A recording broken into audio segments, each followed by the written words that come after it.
बहुत समय पहले की बात है। एक छोटे से गांव में आरू नाम की लड़की रहती थी। आरू को कहानियां पढ़ने और लिखने का बहुत शौक था। खासकर परियों की कहानियां उसकी सबसे पसंदीदा थीं। वह हमेशा सोचती थी, क्या परियां सच में होती हैं? एक दिन गांव के पास वाले घने जंगल में घूमते हुए आरू को एक पुरानी रहस्यमयी किताब मिली। किताब का नाम था परीलोक का द्वार।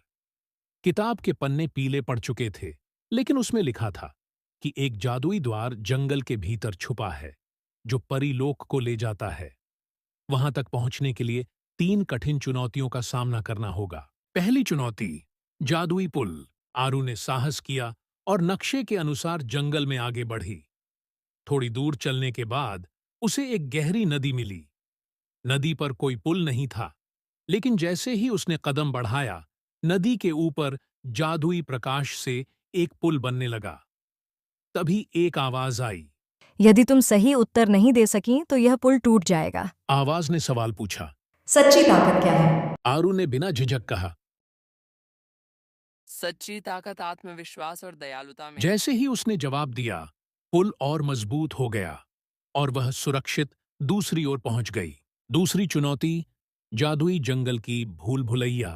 पुल पार करने के बाद आरू ने खुद को एक रहस्यमय भूल भुलैया में पाया। यहाँ हर पेड़ और झाड़ी जीवित लग रहे थे।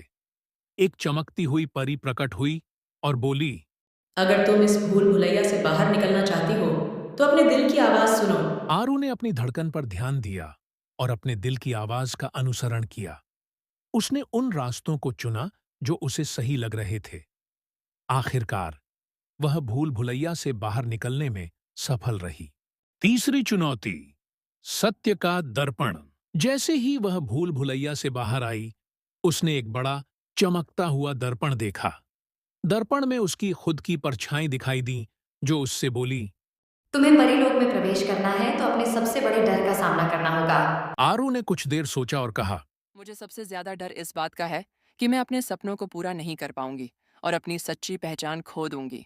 दर्पण अचानक रोशनी से भर गया और उसकी परछाई मुस्कुराते हुए बोली।